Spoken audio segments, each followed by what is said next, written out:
Hey everybody, welcome back to the Scott Wingerter Show. Today we're going to take a look at the United States Senate map as the election unfolds. Last week we did a presidential election map where we looked at all the different states and how the Electoral College might play out. I was rather proud of that. We had 312 electoral votes according to our predictions here at the Scott Wingerter Show. And then 2 days after we made that prediction, Real Clear Politics came out with all their updated polling data, and our maps matched perfectly. So today we're going to take a look at the Senate map. Now, it's important to understand how vital it is for a party to capture both the presidency and the Senate. If you have a Republican president and a Republican-led Senate, you can get a lot done. Same if you were a Democrat. If you are, if Biden, like Biden right now has both the United States Senate because it's tied 50-50, and Kamala Harris will, break any tie vote.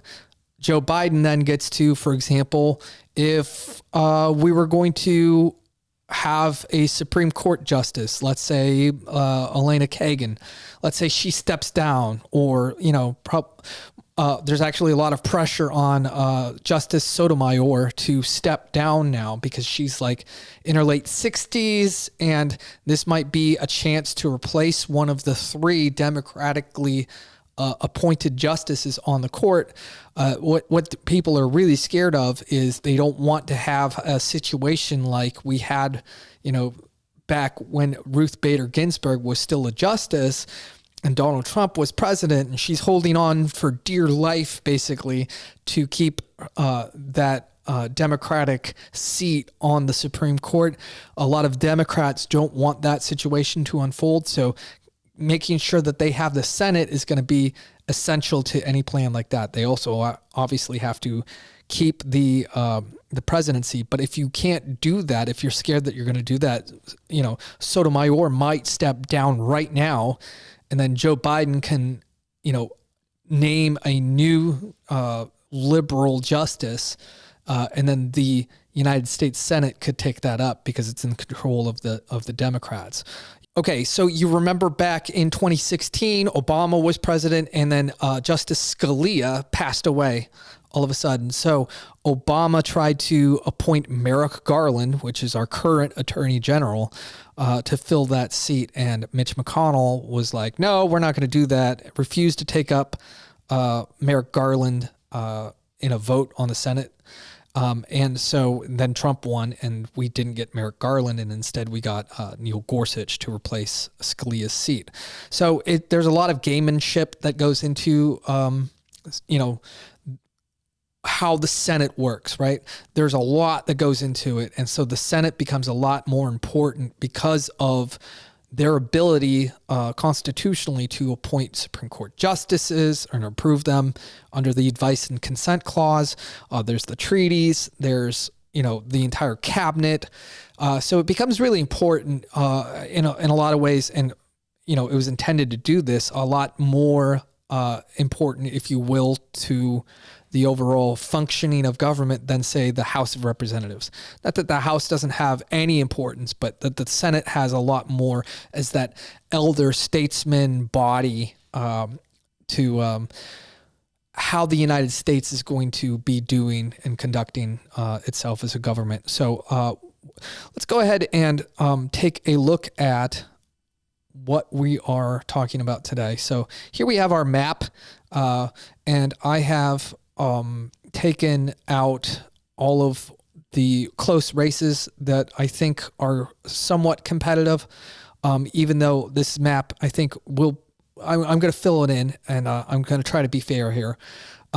So states like California and New York and Minnesota, Missouri, Tennessee, Florida, Texas. I don't see these states as really being competitive.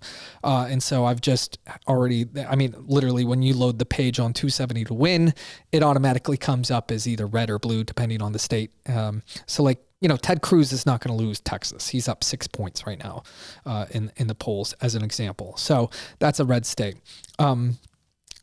The states that we're looking at with our presidential map, we had 7 swing states. We had Arizona, Nevada, Wisconsin, Michigan, Pennsylvania, Georgia, and North Carolina. Now, Georgia and North Carolina are not up.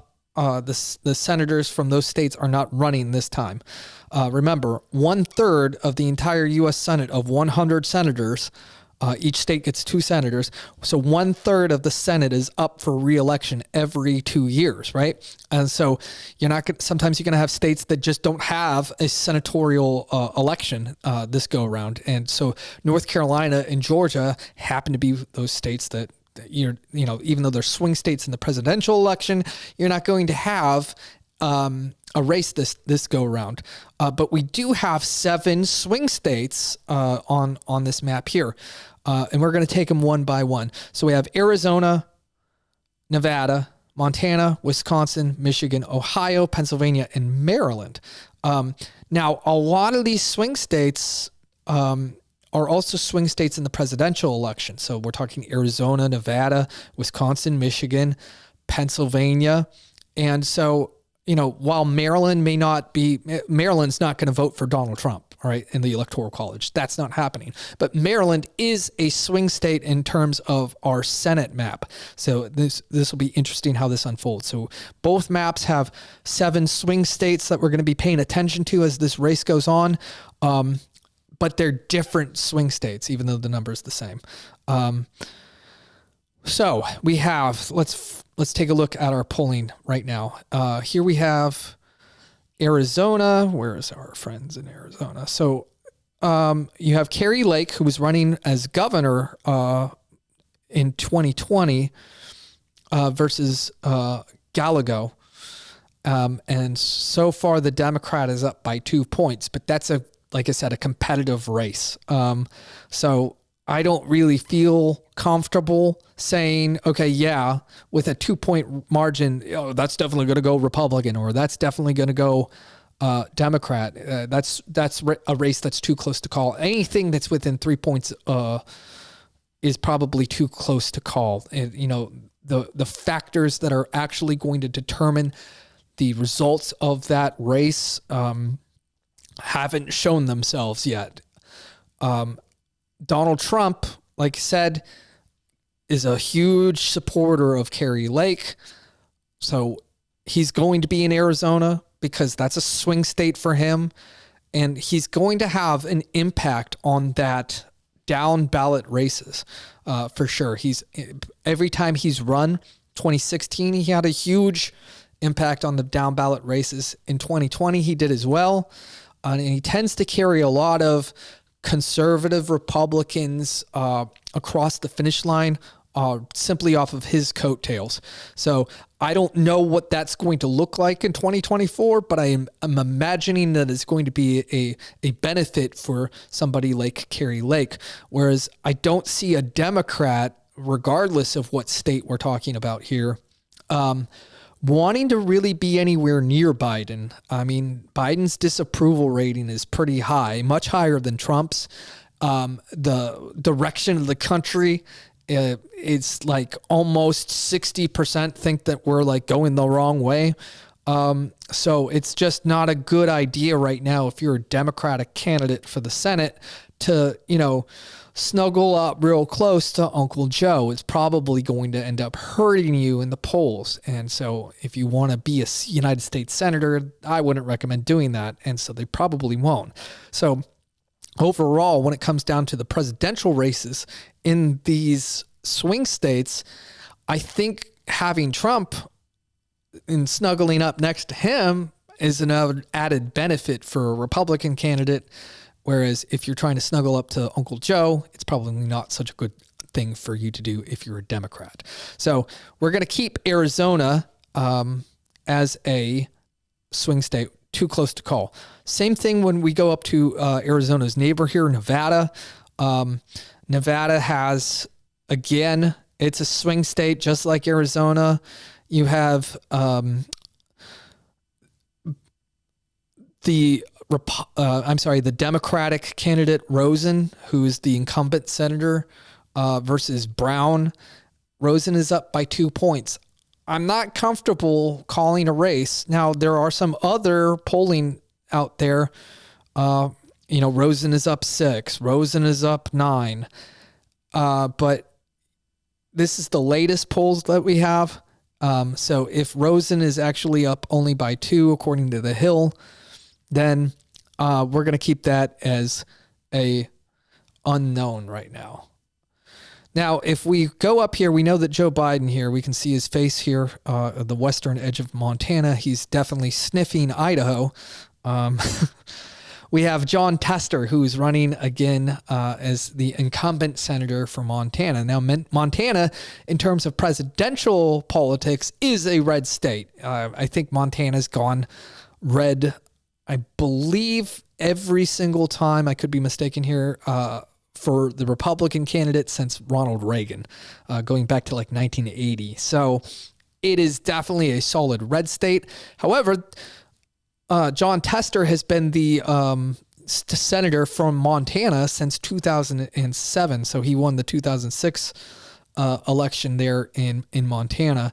But the polling, we don't have really great polling on Montana because it's one of those flyover countries.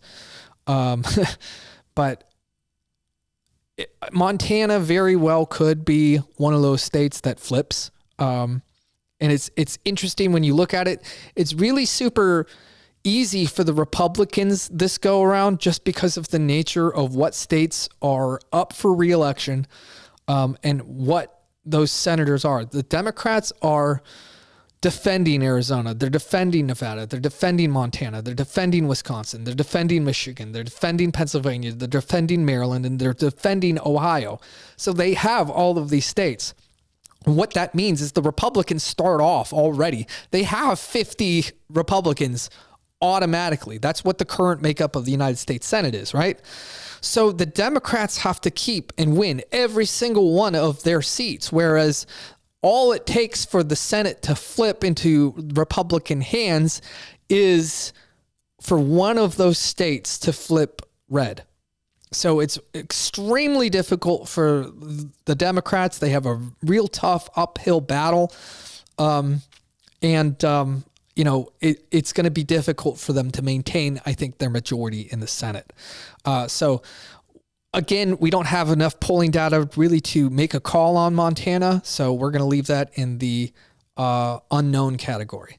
In terms of Wisconsin, moving east here, Wisconsin is probably one of those states that's actually going to stay blue, according to the polling data that we do have on it. And so I'm looking for, here we go. Tester. I'm sorry. I found the Montana. Tester is only up by 2. I cannot seem to find Wisconsin. Oh, here we go. Here, Baldwin is up by 7. So we're going to go ahead and make our first decision here and say that Wisconsin is going to likely stay blue. Moving over to Michigan. Michigan has an open seat right now because the current incumbent, which is Debbie Stabenow, she's a long-term senator from Michigan. She's a Democrat. She's retiring. She's walking away. She's going to be in her 70s here soon. She's had a very long career in the United States Senate. And so she's retiring, which means that that's an open seat. So looking at the polling data, again, Michigan is one of those swing states in the presidential election, but it is not I don't know when the last time that Michigan had a senator that was a Republican. So traditionally speaking, Michigan definitely goes blue in regards to its senatorial representation in the state. Here we go. We have Michigan Slotkin versus Rogers. So in this poll, the most recent one from the Hill has Slotkin, the Democrat, up by 2. Probably going to go blue, but again, we don't have enough polling data to even really say that it's definitely going to go blue. Wisconsin, she's up 7. Michigan, only 2. I'm not going to call a race like that. So let's move on to Ohio. Ohio is a red state. has voted in the past 2 presidential elections for Donald Trump. Here we have Brown versus Dolan. So Sherrod Brown is the United States Senator, the incumbent from Ohio. He's a Democrat. And in one poll, it has Dolan up by 2. In another poll here, it has from East Carolina University, we have Brown up. So it's going to be sort of a toss-up, I think, here. They haven't even had their primary yet. So without enough polling data to really make a clear call here in Ohio, especially they haven't had their primary yet, we don't know what the actual race is going to be in the end, the Republican versus Democrat. So we're just going to keep that as a toss-up state right now until we get more data on that. Moving east into Pennsylvania, you have the incumbent Senator Casey, who's the son of one of the governors of Pennsylvania, Bob Casey. He was governor of Pennsylvania during the 1980s when I was growing up as a kid, and so he's the incumbent. His father was well liked, so Pennsylvania is going to be McCormick. He's definitely won the primary this time around. He's going to win for sure. So it's going to be McCormick versus Casey.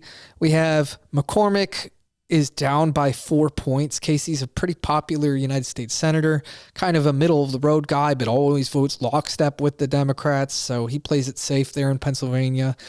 So I think McCormick's going to definitely have a tough race right there. So we're going to go ahead and call right now unless something changes here.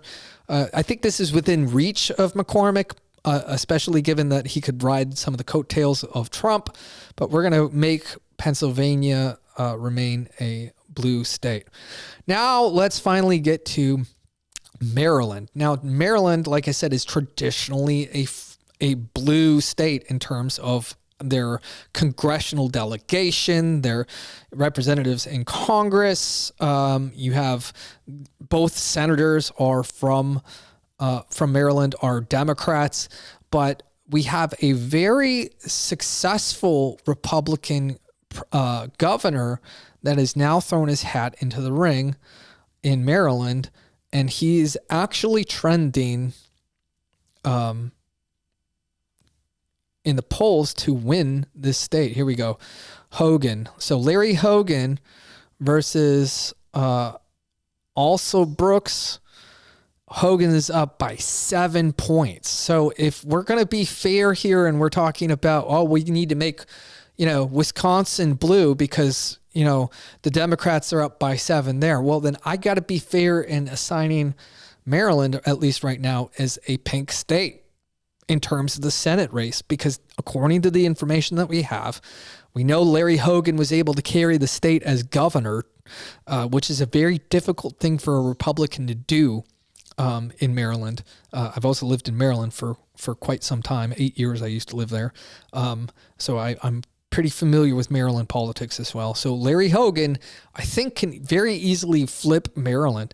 And remember, we've already flipped West Virginia too. Joe Manchin is the Democrat incumbent from West Virginia. He's retiring.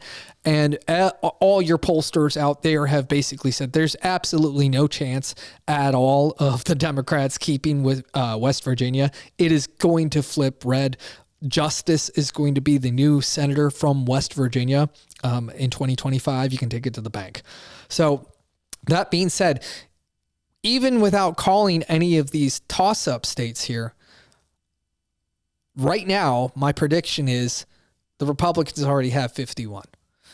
If Donald Trump and whoever is vice president wins, now we have the vice president as well is a Republican. And then we'll see how this shakes out. So, worst case scenario for the Democrats, if we were to do like that and just make all of these red, if they just got slaughtered, you have 57 Republicans, which is not the absolute worst that it could be. Even if we make Pennsylvania, I'm going to play out the worst possible case scenario for the Democrats here, if we were able to flip New Jersey, let's say, I don't know, I don't think that's going to happen, but follow me here. This would be a nightmare scenario for anybody that was pro-Democrats going into this election, because once you get to 60, then you can pretty much do anything you want in the United States Senate as long as the Republicans vote all the same way. We had this happen to the Democrats pulled this off back in 2008 with the election of Obama, where they had a veto-proof Senate and could basically do whatever they wanted. I don't necessarily think that that's always such a good thing. I like the idea of divided government, really, because that means that, things can't really get done, and I don't want the government doing stuff. I would rather them just leave everything the hell alone. Is this going to happen? No, I don't think so. But that would be an absolute worst case scenario. If you're going to ask me what I think is going to happen, I can do that real quick. I could see a situation like, let me make Virginia blue again and New Jersey blue again. I could see a situation like this happening pretty easily. Where, you're not going to get enough people on Donald Trump's coattails here in Wisconsin and Michigan to elect a Republican senator, but I could see Montana flipping, I could see Nevada flipping, and I could see Arizona flipping. I think those races are within reach.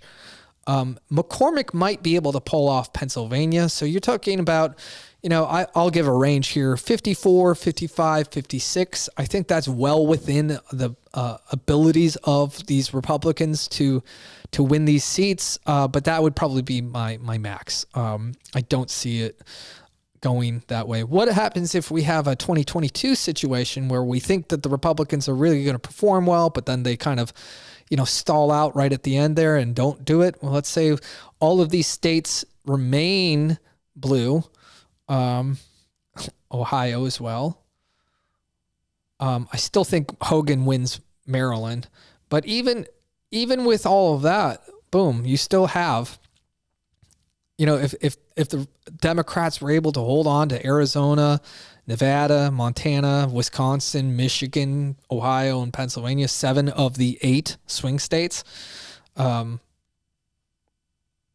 not enough for them to keep the Senate in their control. And even if Hogan doesn't perform well in Maryland and a Democrat wins that seat, but Trump and his vice president win the presidential election, the Senate is still controlled by the Republicans. So as you can see here, if you're a Democrat and you're hoping that the Democrats are going to be able to hold on to that United States Senate, the odds just are not in your favor this election season. With everything that's been going on, with the direction of the country, with having an unpopular Democratic presidential candidate, I just don't see it in the cards going forward here. So there you have it. There's our Senate forecast as it stands right now. I'm going to actually update this to there. I don't think that we are really going to be able to see what is going to happen until we get more data on this going forward. But in my opinion, the Democrats are not going to be able to hold on to that United States Senate. And I think the Republicans will be able to take it. And I'm eager to find out who's going to be the next Republican Senate leader now that Mitch McConnell's stepping down. And I think realistically, I think that the Republicans are going to be able to maintain control of the House of Representatives and increase their numbers, the number of seats in that body as well. And so you could be going into 2025 with a completely Republican-controlled United States government, which, of course, I would be happy with. So thank you. Have a wonderful day.